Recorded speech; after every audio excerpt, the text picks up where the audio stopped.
ভামেশ্বর মহাপ্রভু চরণে আমার প্রণাম জানাই উপস্থিত মহারাজ, শিক্ষক। মানুষ হও, নিজেদের সংকীর্ণ গর্ত থেকে বেরিয়ে এসে বাইরে গিয়ে দেখো সব জাতি কেমন উন্নতির পথে চলেছে। তোমরা কি মানুষকে ভালোবাসো? তোমরা কি দেশকে ভালোবাসো? তাহলে এসো, আমরা ভালো হবার জন্য, উন্নত হবার জন্য প্রাণপণে চেষ্টা করি। ধীর, নিস্তব্ধ, অথচ দৃঢ়ভাবে কাজ করতে হবে। খবরের কাগজে হুজুগ করা নয়। সর্বদা মনে রাখবে, নাম আলোচ্য বিষয় স্বামী বিবেকানন্দের শিক্ষা ভাবনা। অ্যাকচুয়ালি বর্তমান যে শিক্ষা ব্যবস্থা, তাতে আমরা অনেকেই একটা জিনিসের পেছনে দৌড়াচ্ছি, সেটা হচ্ছে নাম্বার। বেশিরভাগ ক্ষেত্রে ছাত্রছাত্রীরা শুধু নাম্বারের পেছনেই দৌড়ায়। এটাই কি স্বামীজির শিক্ষা ব্যবস্থা? এই ব্যবস্থার উত্তরে স্বামীজি প্রথমেই বলেছিলেন, education is the manifestation of the perfection already in man. শিক্ষা মানুষের মধ্যে যে দেবত্ব বা পুণ্যত্ব প্রথম থেকেই বিদ্যমান, তারই প্রকাশ।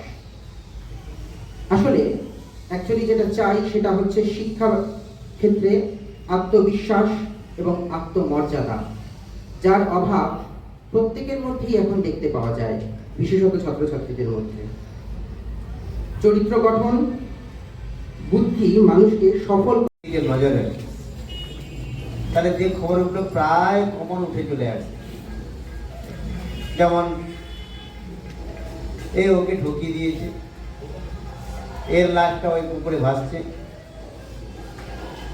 কাটমানি নেওয়া হচ্ছে, পরীক্ষার প্রশ্নপত্র ভাস, অন্যায় আবদার করে মানুষের মিছিল, এই জাতীয় খবর একদম ভরে রয়েছে। এখন আবার নতুন জিও পলিটিক্স উঠেছে, সেখানে দেখছি বাইরে থেকে ইন্ডিয়ার উপর ট্যারিফ লাগানো হচ্ছে। বেসামাল অবস্থা, ইন্ডিয়া তো সামাল দিয়ে চলেছে।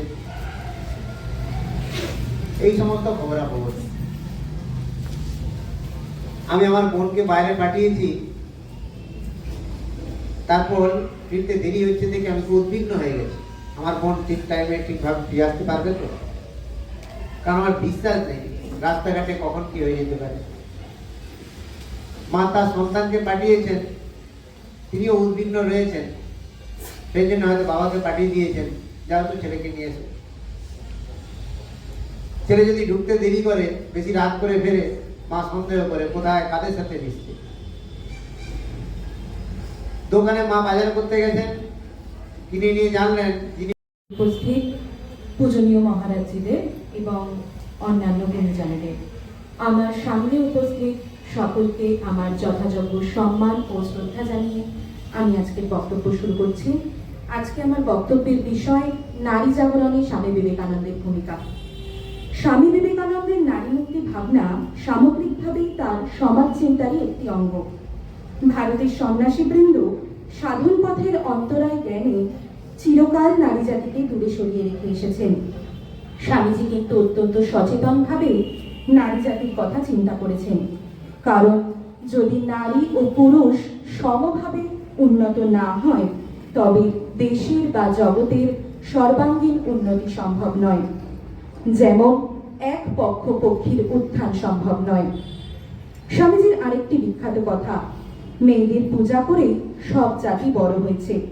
যে দেশে যে জাতের মেয়েদের পূজা নেই, সে দেশ সে আদর্শ তব শঙ্কর সীতা, ভুলিও না তুমি, ভুলিও না।